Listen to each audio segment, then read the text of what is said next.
There we go, perfect.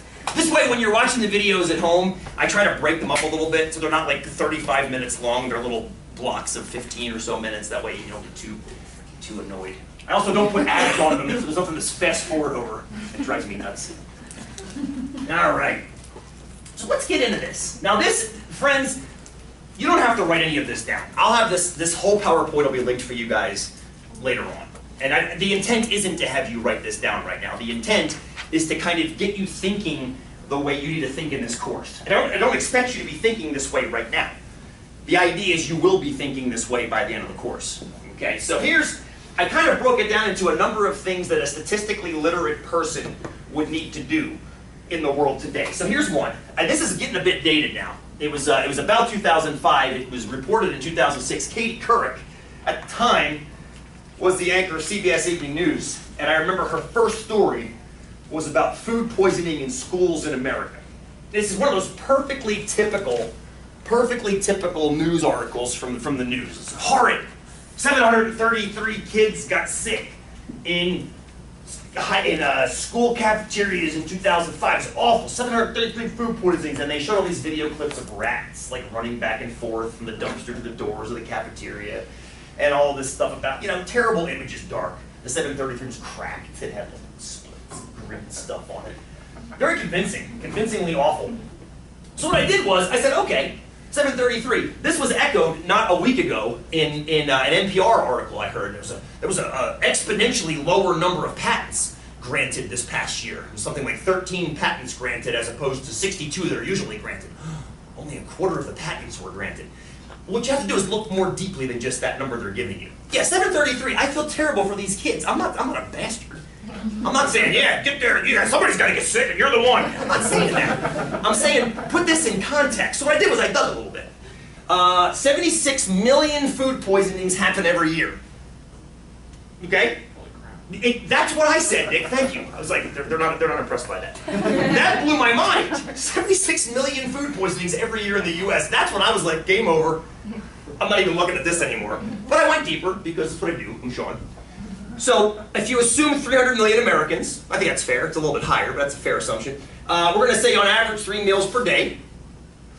That means the rate of food poisoning in America is this over that. Notice what I did. I did 300 million times 3 times 365 for a number of days in a year. Hopefully that's fair.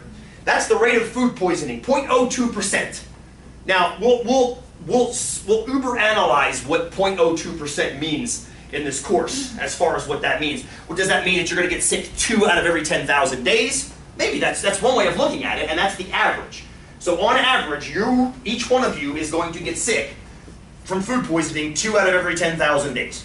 That's an average. That doesn't mean anybody's going to get sick in this room, but somebody might get sick twice somewhere else to make up for us. So that's what that means, okay? So keep that number in the back of your mind, 0.02%. Let's analyze the schools now, because this was the point of the article. Yes, it was the schools. 733 kids got sick, and I do feel bad for them, because a sick kid is terrible. But there were 75.8 million children in schools in 2005. I'm going to assume they only eat 1 meal a day in school, which is, I'm assuming, lunch. I make that assumption. If that's not true, this number gets even more ridiculous. I'm also assuming they're in school 180 days out of the year. Think that's fair? You can adjust that if you want to. It's okay. That's the rate of food poisoning in school. Notice a lot more zeros. 0.000005%, which means you're 4,000 times less likely to get sick from food poisoning in a school than you are in the general population. What do we learn from this? That's wrong with that. Let's go down and eat at the school cafeteria because we're most likely not going to get sick there more than we are in our own house. But, all joking aside, what it means is that 733 needs to be kind of believed with the proper size grain of salt. Remember I mentioned the 13 patents versus 60, whatever it was, 62 patents? You know the reason only 13 patents were granted? Because they had less than 1/4 of the patents applied for from the year before. Well, if you have less applied for, how can you grant more? You see what I'm getting at? If they only put 14 forth and 13 get applied for, that's a pretty damn good rate of approval. So sometimes it's not the number you want to look at, but the percentage under the number. Pay attention to this. This will happen all the time. All the time. Sales of electric cars doubled. Sales of electric cars doubled. That's because it went from 2 to 4. But it did. But it doubled, right? But it doubled. This happens all the time in the news. All the time in the news. Oh, and I'll bring it up. There's one. What's this trying to say? Pulled this off of Facebook about 6 months ago. Deaths in 2011 and What's it really trying to say, Nick? Let's be honest. more likely to get killed by your doctor than a Cares.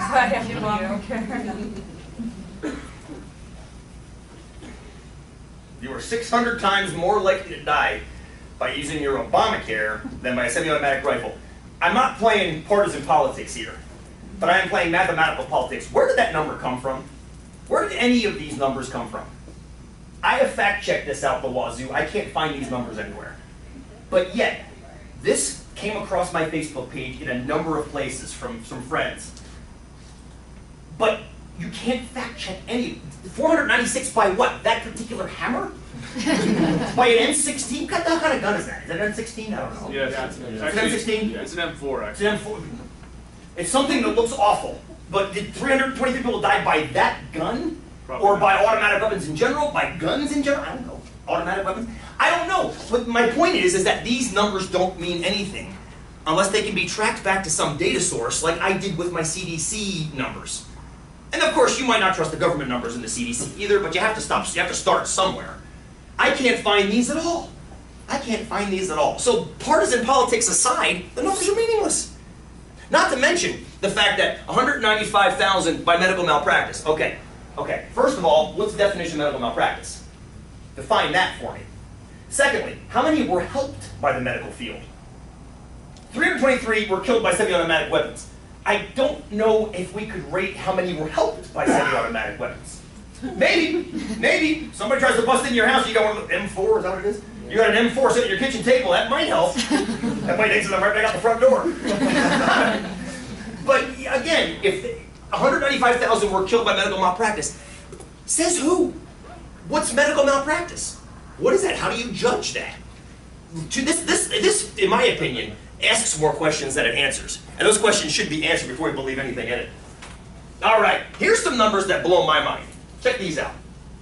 I got them all fact-checked at the bottom for you if you want to see it. So all these are true. True as fact-checked. You might suspect my sources, and I encourage you to check them as well, but these are all the ones that I found sources for, Nick. Thank you for that question. Very good question. You see what Nick said, and it's a great question. These are all true, and I skated around that. You have to get out of the math logic of true, false, black, white. This class is loaded with gray. What I think I've done with this is minimize the gray because I've been able to source all these things. See that or not? There we go. One of my sources was Mark Zuckerberg, of course. So I trust that he was pulling data from his own database correctly. His was the, as of 2011, there are 550 million people using Facebook. It's the third largest country on earth, besides India and China. Pretty wild. I love the sentence after that. Yes. I put up 3 yesterday. I'm sure you know that myself. As a soccer fan, I love this. Try to process that. Try to process 1 billion people watching the same sporting event. As Americans, it's hard for us to process that. But try to, that's 1 out of every, at the time, like 6.5 people on Earth. 1 out of every 6.5 people. I watched a video of a tribe in Africa sitting around a TV hooked to a car battery watching it. 100 people huddled around this little black and white television, watching Zidane go completely nuts when that Italian guy said something about his mom and he headbutted him and got red carded. Maybe 1 billion people watch Zidane leave an effigy for his last soccer match. Super Bowl? That was Super Bowl. Seriously. 1 billion? Please. Anyway, I love this one too. I love this one a lot. First half of 2008.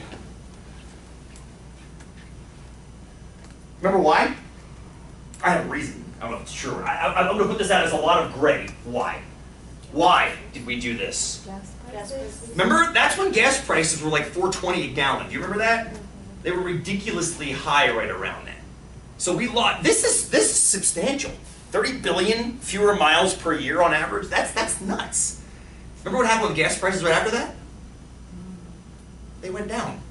Now, I'm going to give you, the American people, credit for that. Supply and demand. If we demand less of it, that means the supply goes up, that means the price has to fall. That's about all I know about economics. That's it right there, in a nutshell. But I give you guys credit for it, because I think you did it. So pat yourself on the back. I'm kind of inflexible, I really can't do that. This is kind of depressing. We'll come back to that on Thursday. This one we'll also come back to on Thursday. It's also very depressing. So, but these are amazing numbers. I've sourced them all for you down here.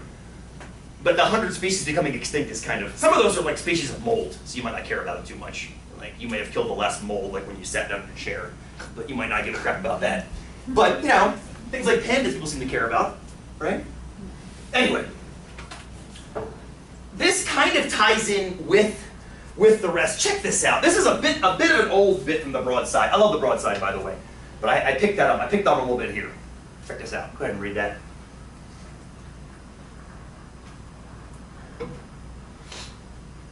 The broadside has gotten used to my emails.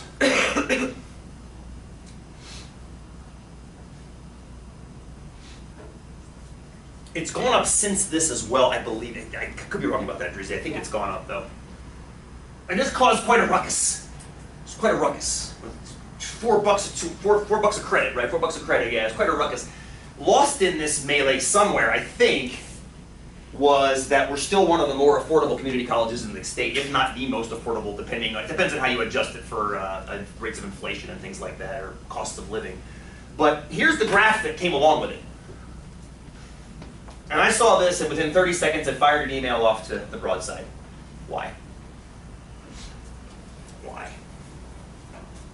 And I love the broadside. I won't say that again. I do. I adore the broadside. But this graph, in my opinion, is a little bit misleading. Why? The bar graphs aren't proportional. Tell me your name. Carly? Carly, thank you. Tell me why.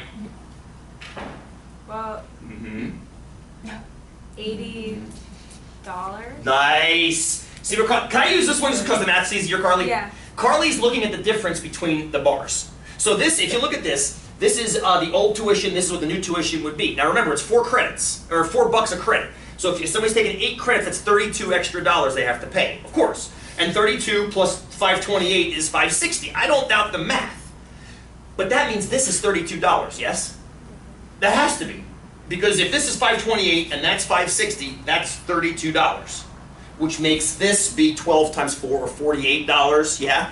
This would be 16 times 4 or $64 and so forth. What Carly is noticing is that that proportion is not represented correctly, because if this is $32,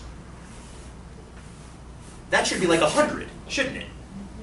That should be $100. That shouldn't be 528. There should be bar down here. As a matter of fact, what I sent them was this, because I'm a bastard. I sent them that. I said, that's the bar graph you should have, because that's proportional. Why didn't they put this one in there? Because it tells the truth. Well, come on now. Maybe. It's not as I love the broadside. I don't think they did that It's not maliciously. like a shock. I don't think they did it maliciously. I would say CNN would do it maliciously, but then I'm a cynical old man. Patrick? Yeah, it's not. It's sensational. It's not as sensational. It doesn't get your attention like the non-proportional slopes do on this one. You can see there's a wicked slope right there. A slope which is fictitious. And it's inadvertently fictitious, because if you can get their graph from mine, just cut across here and throw all this away. And this is why I don't want to be malicious about it. It could be that they just said, well look, all these bars are the same. Let's just cut the stuff that's the same off and put the stuff that's different up. That's legit. That's totally legit. That would be like an artistic way of doing it. But inadvertently, you create this skewed slope at the same time. So that's why I don't want to say it's necessarily malicious intent, but it does create misleading intent when you do it that way. Did they say anything back to you? They said thanks. They did. They always do. The broadside is phenomenal. I love the paper here. We have one of the, I came from the University of Delaware, and our paper was called, I forget what it's called, doesn't matter, it sucked. The paper here is wonderful. The editors are always wonderful, the photography is great, but every once in a while something like this slides in, so I figure what better place to talk about it than right there when they're learning how to be journalists. Great, I love the broadside. Okay, here's a big one. Here's a big one. This happens all the time. You probably are guilty of this without even realizing you're being guilty of it. I'm going to give you an example of correlation causation. We'll define it here in a minute.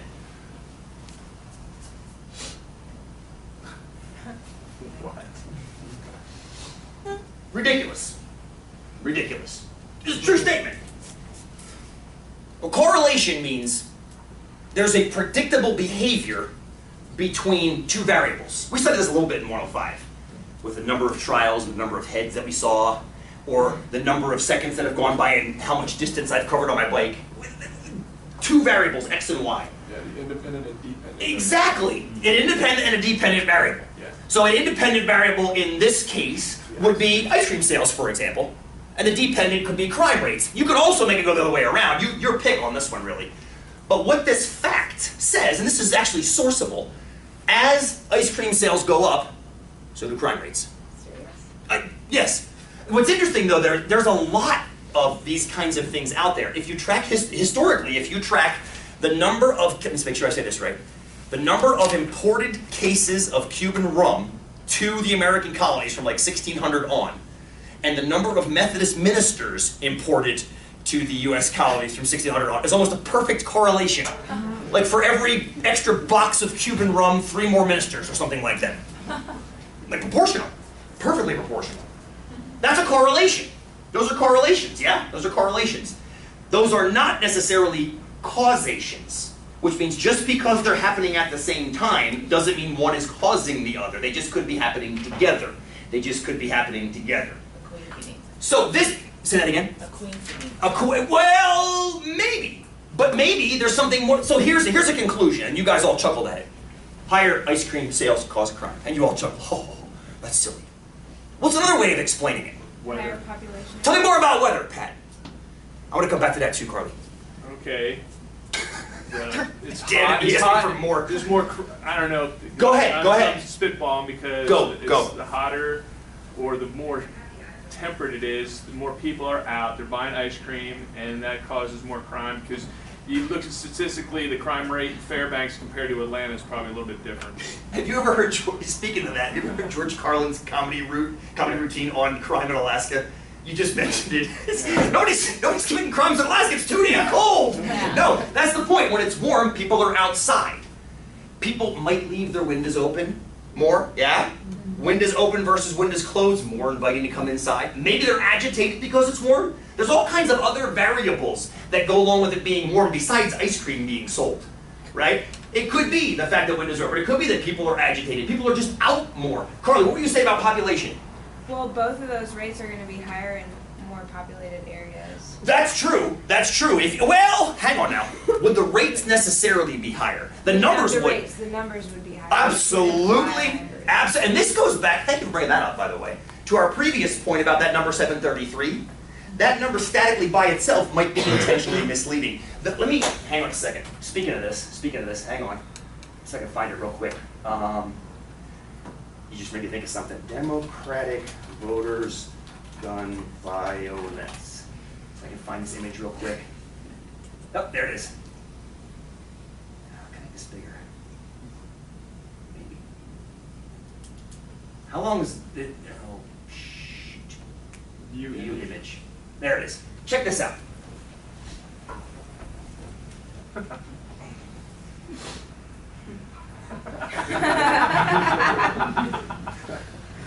The conclusion is clear. You vote Democratic. I'm watching you. I'm watching you. You vote Democratic, you're committing gun violence. Correlation. Correlation. Yes? Causation. Carly is going to have an answer for this one. What are those blue areas? Yes, they're where the majority of Democratic voters live. What is also there? Large metro areas, which also are highly correlated with Democratic votes. If you ever look at an election map, which we will look at starting tomorrow, I mean Thursday, I said that a lot, there's always a correlation between the percentage of Democratic versus conservative votes, depending on geographical region. California, Oregon, the coastal Oregon, coastal Washington, the east coast of the United States, inevitably vote democratically. That's also where a humongous chunk of the population of America resides. And if there's a humongous chunk of a population there, even if the crime rate is the same in the central part of the country versus the coastal part of the country, there are going to be more crimes here by virtue of population, not by virtue of more malicious intent. Does that make sense? 50% of 1,000 is more than 50% of 10. It's still 50%, and that's where that percentage versus number comes in. Thank you for saying that. That just made me think. This also came across my Facebook page from the same friends that sent me the other one with the M4 on it. So, thank you. All right. Thank you, Carly, for that. It was perfect. Absolutely perfect. All right, here's one that's not quite as obvious. Check this one out.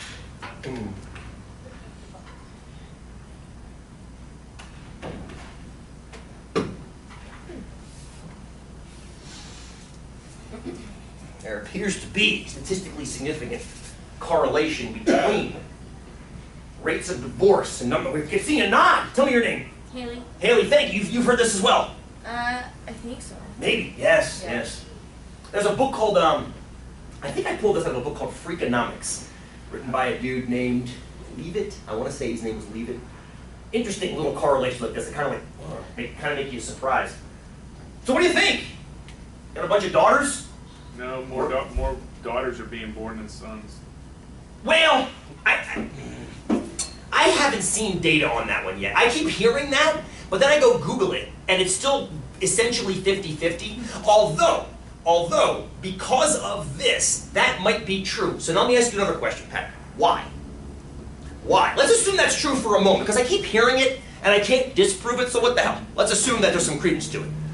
Why are there more daughters being born than... Because the boys are not being born, and you keep trying to, I don't know.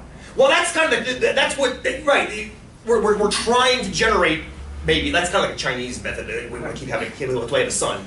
But why are there still so many girls being born? Assuming it's true, why are so many girls being born? I mean, there should be 50-50. That's the whole point of genetics, X and Y and X and X, and the X and the Y is 50-50. That's right, that's the logic. Tell me your name again. Yeah. Eric. Eric, go, my friend. The default gender is female, however. So something has to switch it to male, Yeah. but historically that's been 50-50. He's correct. Here it is. We're all female. We start female, XX, correct? And we have to insert that Y. But historically that's been 50-50. Why is it apparently now changing? Thank you. That's 100% correct. What could possibly justify a change in the gender if there is this change going? Please tell me. Marty. Marty, thank you. Perhaps women are having children later, and you're more likely to have a daughter later and a son. I have heard that. I have actually heard that women are waiting longer to have kids as of late than, I mean, Jen and I, she was 35 when we had Max, which is, I mean, that's ancient by like 1950 standards. I tried 4 times for a girl, and I stopped. I had 4 boys? I had 7 total. Saint Linda. I had 7 4 boys. 7 total. Oh my But God. 4 of them I are mine. I'm getting myself a girl. And so Wow. I finally just said, "Enough." Boys. Done. Done. Done. But now, this is interesting. Because do we throw out Pat's claim because of what we just heard from Linda? Why? I was young when I had them. What? Even if you were young or you were not young, do we? Say that again. She's one person. And this is. Tell me your name. Cassidy? Cassidy. Thank you. She's one person, one data point. It's so easy to go. Well, Linda just disproved it. She didn't disprove anything. Yeah. She just contributed one data point to the overall data set. Even if we're having more and more girls, somebody somewhere has to have 8 boys in a row somewhere. Good. Thank you. Go back to my question. If we all start off female, what's preventing maybe that switch of the males? I think that's part of it. I think that's environmental factors. I think that's part of it. Please. There's supposed to be more estrogen in the environment causing that. Oh, interesting. Like the way they process chickens and things like that. They're forcing chickens to lay more eggs. Therefore, the shells are thinner. Therefore, this is good. This is good. That's the hormones in the food. So you guys are going at a completely different rate. I thought about this for years and years and years, and finally one student told me this. And I'm not disproving anything you guys just said with what I'm about to show you. I love everything you guys just said. Environmental factors, I love that. But here's what a student told me, and I think it's fascinating.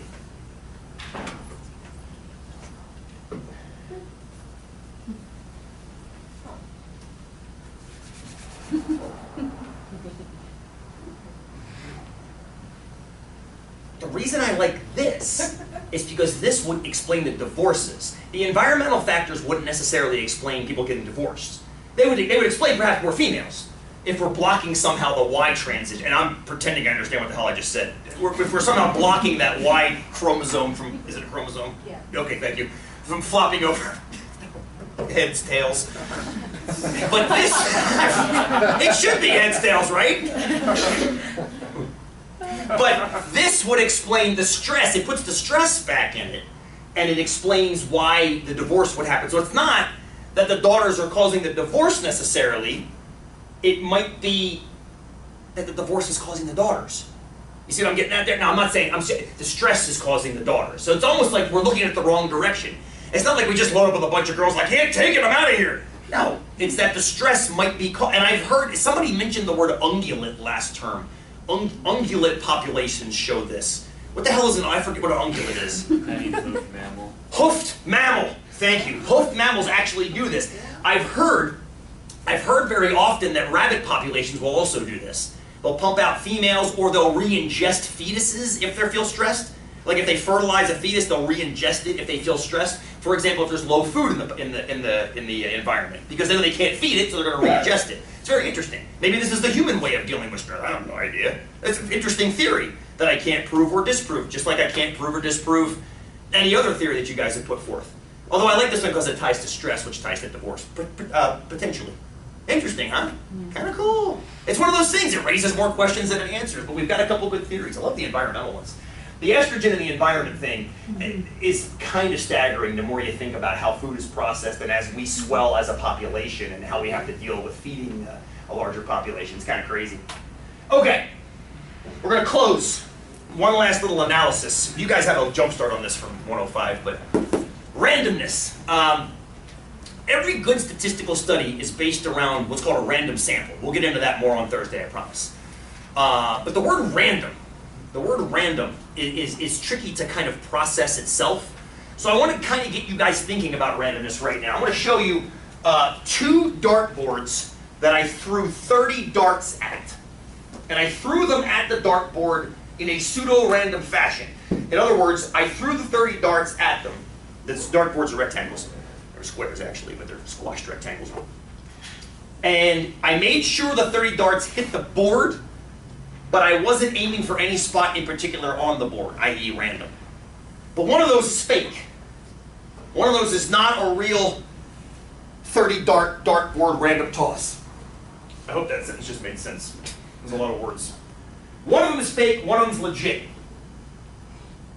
Let's hear some votes. Top Who says the top one is legit? Top one. Who says the bottom one's legit? Huh. Now wait a minute now. What's wrong with it? You all voted for the bottom one being legit. Why? Let me hear some ideas on this one. Tell me your name. Veronica. Veronica, go. The top one is too evenly spaced. Too evenly spaced? What's wrong with that? It's not random. Why is that not random? This is a tough question. Tough question. Haley. Haley. Where's Chelsea? There is no Chelsea in here. I'm making names up. Haley, go. I'm making names up. Haley, go. The top one is the average of all the darts. Nice. That's awesome, Haley. If you were to average the spaces between the darts, I'll hold that thought for the entire course. That's an awesome idea. Yes. As a matter of fact, this is definitely the fake one. The way I made the top one was I took the bottom one, opened it in paint, and started moving the ones that were too close into these spots that were too open. And I'm doing that in quotes because what Veronica, what she said correctly, randomness does clump. It clumps around itself. Why? It has to. And we're going to understand why as we go through the course. It's easier to discover that than to give you a definition right now. But the clumping is a normal feature of randomness. I want to come back to that with our birthdays momentarily. But yeah, this is definitely fake because it's too neat. As humans, we suck at it because we like neat things. We're in a rectangular room. Look down the floor. 12-inch square tiles. We like neat. We line things up, buttons on a jacket. Very much not random. Very much in a straight line, right? Very much in a straight line. Okay. All right, friends. Try this one. This one, you guys know the answer to this already, so 105s can just sit there. I flipped a coin 200 times. And I kept track of heads and tails. In one of them. And in one of them, I typed down H's and T's and made it look like I flipped a coin 200 times. Your job is to figure out which one is fake. So sneaky. Yeah, I was thinking about this with you guys last term. Like, this would be a 105 topic to do too, so you're seeing it a second time. All right. Which one's legit? Which one is actually the 200 coins flipped 200 times and analyzed? Haley's already got an idea. Hold that thought, Haley. Hold that thought. We got a couple lines. Let me see fingers if you have an idea of which one's the real deal. Let me see fingers, right? This one's not quite as obvious. Okay, we're getting there. We're getting there. We're still looking. Still looking. What have I heard from today? What have I heard from today? Your name in the corner. Go ahead. Yeah. Nick. Nick, thank you. Two Nicks. Nick and Nick. Okay, this is good. This will make it easier for me. Still no Chelsea, right? Okay. So Nick, go. Which one's real? I would say number one. Number one is real. Tell me why, Nick. More because there seems to be a little bit of a pattern in number two. What's the pattern? Can you recognize it? Tails. 3 tails. You've actually got it. 2 is the fake. And here's why. There are never more than 3 tails in a row, or 3 heads in a row, in number 2. And some of you might be saying, wait a minute, that doesn't make any, why would that make it less random? Well, I think the reason why it makes it less random is easier seen with a demonstration. What this is Excel simulating flipping coins. So what I've used is there's a command. You'll learn this in this class with me quite a bit. You'll use Excel quite a bit in this way. Each of these cells has a random number generator built into it, and it generates either a 0 or a 1. If it generates a 0, heads comes up. If it generates a 1, tails comes up. Every time I press the F9 button, it will flip 200 more coins and keep track of what it got. So 200 coins, 200 coins, 200 coins, 200 coins, 200 coins. See what I'm doing here, friends? So let's just stop right there. Do you guys see any runs of heads and tails that are longer than 3 in this image? Yeah. Oh God, yeah. Let's do it again. Any runs of heads or tails more than 3? Yeah. Any runs of heads or tails more than 3? As it turns out, me and Drawley actually analyzed this together. There's a 96% chance that you're going to have a run of at least 6 somewhere in 200 flips of a coin, which means it's highly unlikely to get runs of no more than 3. Now some of you might be thinking to yourselves, holy crap, I thought it was 50-50 for coins. Oh, it is. It's essentially 50-50 for coins. Watch those numbers right there as I'm flipping. Notice what they're hovering around? They're hovering right around 50-50, as they should be. Now sometimes they get away, 5% up and 5% down. But on average, as somebody mentioned before, Haley, I think you mentioned average, on average it's 50-50. But that doesn't promise us that we're not going to have runs in between. Isn't that amazing? So the heads even clump together like the darts did earlier. The darts clump together, the heads and the tails clump together. On average, it spaces out to 50-50, just like on average spaced out to those darts. Where else does this occur? Anybody born in January? Where are my January birthdays? Give me numbers. 21. 21? 8. 8? 24. 24. 21, 24. Very close, yes? February? February? 26. 26? 24. My mom's birthday. 26, 24. Look at that. Why shouldn't they be 1 and 15? Or 15 and, well, there's no 30 in February, is there? 15 and 28. March. Where are my Marches? 21. 21? 6. That's the Ides of March. No, 15 is the Ides of March. 6 and 15, or 21, that's not that close, right? April? Where are my April birthdays? 8? 27? 30? 27, 30? 21? That's kind of in the middle of 8 minutes. See? Well, again, we're getting these days that are only 3 days apart. What are we up to? May. Where's May? 22nd. 22nd? 24. 24? 24. 24? Super match? 24. 24? FYI, in a class this big, there's about a 92% chance we're going to have somebody with the same birthday as somebody else. It happens because of this. Because you don't spread out, because you clump, and then when it gets big enough, you clump right around each other. Who's June? June? 28? 20. 20? 25th. 25? 10. 10, there we go. July's? I want to keep going now. This is a triple. I never got triple before. I'm excited. 5? 6? 13. 13? August. Thank you. August. 25. 25. 22nd. 22nd. 25th. 25. Oh. 4th. Well, there was a 5th, wasn't there? Oh, sweet. September. Oh, what the hell? You get the point. You get the point, right? I'm excited. Oh no! Okay, we'll finish in September. I'm sorry. September. 15. 15. 13. 13. 29. 29. I'm October. You're October. I thought I saw a hand over here. I had a little comment. Is my I spent a lot of time in the hospital with the OB Yes. doctor, and he told me that traced back the birthday to barometric pressure changes. Barometric. Wait, explain that. Correlation, explain it more. Well, there's not very much evidence of it, but he was at OB for 28 years, and he says when there was a change in weather events, there would be an influx of people, of pregnant women in hospitals. That makes perfect sense in Bend, because the weather is always freaking changing, and our birthdays are scattered all throughout the year. Can't disprove it. I've heard that with like full moons too. There's more babies born on full moons.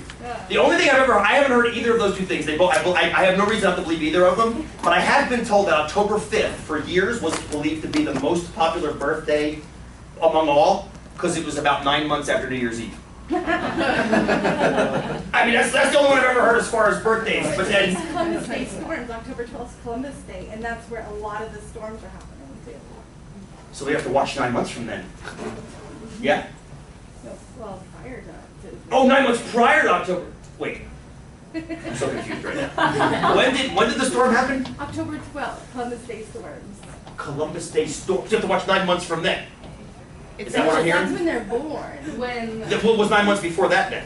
That was like a week after New Year's.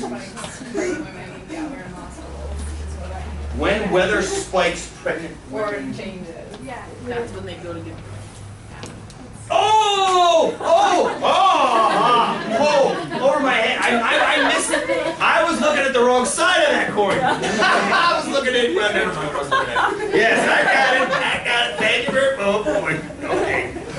Regardless, it clumps somehow. Okay, that's enough for today. Yes, I'm sorry for the November and December birthdays. I apologize. Sorry, Druzy. We'll see you on Thursday. Do the quiz. I would. Why not, right? Yeah. Yes. Cassie, would you mind turning the camera off? That'd be fantastic. I don't know what to do. Is it this? Sure.